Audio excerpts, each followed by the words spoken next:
दोस्तों, स्वागत है आप सभी का मेरे YouTube channel the trading concept में। तो आज हम मार्केट में आई गिरावट के बारे में बात करेंगे।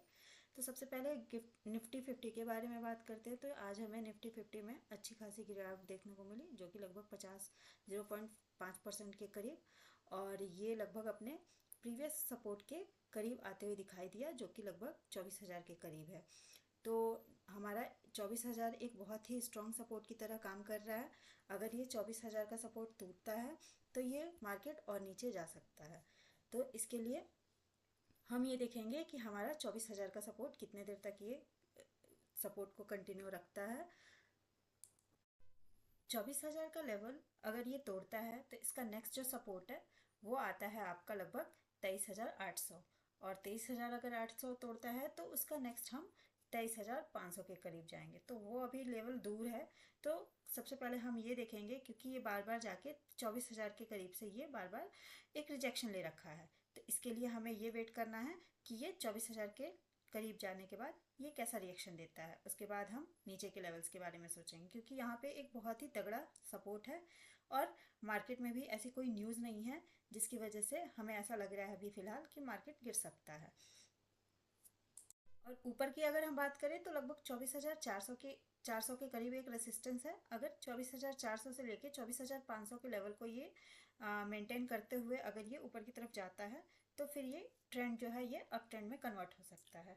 तो उसके बाद हम इसमें हमें अच्छी खासी तेज़ी देखने में को मिल सकती है।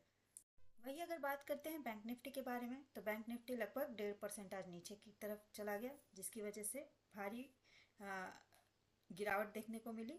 और यहाँ पे हमें सपोर्ट लेवल लगभग 50,000 के करीब एक सपोर्ट लेवल था, जो कि फ़िलहाल टूटता हुआ दिख रहा है। लेकिन जब तक निफ्टी अपने 24,000 लेवल के करीब है तो हम ये मान सकते हैं कि ये भी 50,000 लेवल को मेंटेन करने की कोशिश कर सकता है। 1700 के लेवल से ये वापस सपोर्ट लेके ऊपर गया था और वापस उसी लेवल पे ये वापस आ गया है। तो ये एक 49,000 का जो लेवल है ये इसमें बहुत ही अच्छा एक सपोर्ट लेवल है।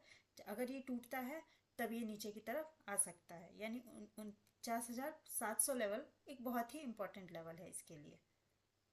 इसी में अगर ऊपर की तरफ देखा जाए तो 50,700 लगभग, इसमें एक 50,700 लेके 50,800 का एक लेवल था, जिसे ये अगर ऊपर की तरफ तोड़ता है तो ये और ऊपर जा सकता है, यानी इसका जो ट्रेंड है वो पॉजिटिव हो सकता है। तो जब तक इस लेवल के बीच में है तब तक ये अभी डाउन ट्रेंड में ही माना जाएगा। वही अगर सेंसेक्स की बात करें तो लगभग 0.87% ये नीचे की तरफ आया, जिसकी वजह से ये लगभग 692 पॉइंट नीचे लुढ़क गया। और इसमें देखा गया कि ये बहुत ही शार्प मूवमेंट आया, वो भी 12 बजे के बाद, क्योंकि 12 बजे से पहले ये लगभग एक साइडवेज जोन में फंसा हुआ था। लेकिन 12 बजे के बाद ये एक डाउन ट्रेंड मूवमेंट पकड़ लिया, जिसकी वजह से इसमें भारी गिरावट देखने को आई।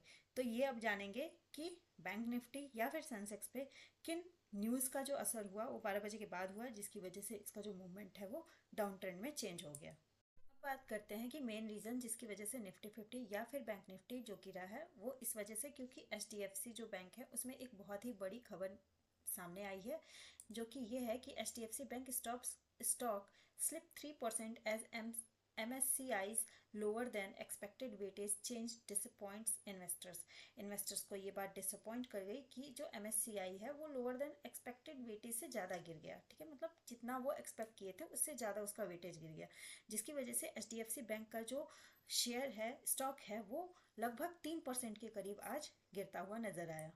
HDFC बैंक की अगर बात करें शेयर की, तो लगभग ये 12 अगस्त को 1660 पे बंद हुआ था। लेकिन जैसे ही आज 13 अगस्त को ये मार्केट खुला है तो ये लगभग बहुत ही गैप डाउन ओपन हुआ है, और ये खुलने के साथ और बाजार बंद होने तक ये लगभग डाउन ट्रेंड में ही रहा, और जो कि लगभग आपका 1600 के करीब जाके बंद हुआ है मार्केट। तो अगर आज की गिरावट की बात करें तो लगभग ये 54 रुपये यानी 54 रुपये ये नीचे गिरा, जो कि 3.5% के करीब हुआ। और यही रीज़न है कि HDFC बैंक के गिरने की वजह से जो निफ्टी 50 है, क्योंकि हमें सबको पता है कि निफ्टी 50 में जो HDFC है उसका बहुत ज़्यादा वेटेज आता है। सबसे ज़्यादा अगर वेटेज किसी भी शेयर का आता है निफ्टी 50 में तो वो सिर्फ HDFC बैंक का है और इसी वजह से निफ्टी 50 नीचे आते हुए दिखा। वही अगर बैंक निफ्टी की बात करते हैं तो बैंक निफ्टी को भी गिराने में इसी का हाथ है, क्योंकि हमें पता है कि ये एक बैंकिंग सेक्टर है और बैंकिंग सेक्टर में ये बहुत ही बड़ा बैंक माना जाता है, जिसकी वजह से इसका इफेक्ट जो है हमें बैंक निफ्टी पे भी दिखाई दिया।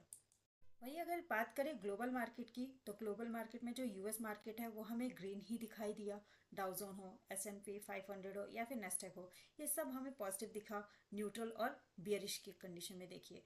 वही अगर हम यूरोपियन में की बात करते हैं तो यूरोपियन भी हमें लगभग लगभग सारे ग्रीन में ही दिखे। एशियन मार्केट में भी हमें ग्रीन ही दिखाई दिया। तो हमारा जो मार्केट है वो सिर्फ इसी वजह से नेगेटिव हुआ क्योंकि हमारा HDFC बैंक का जो भी न्यूज़ आया वो इन्वेस्टर्स को पसंद नहीं आया। ये था आज का मार्केट, जिसकी वजह से मार्केट हमें डाउन ट्रेंड में मिला। लेकिन घबराने की बात नहीं है, हमारा जो मार्केट है वो हमें पता है कि बहुत शॉर्ट टाइम के लिए ही डाउन ट्रेंड में रहता है, फिर ही अप ट्रेंड आएगा। तो हम इसमें अपने स्टॉक्स में, अगर हमारे पास अच्छे स्टॉक्स हैं तो हम उसमें इन्वेस्टेड रह सकते हैं, बने रह सकते हैं। मार्केट में तेज़ी आएगी, फिर से आपका पोर्टफोलियो जो है वो ग्रीन हो जाएगा।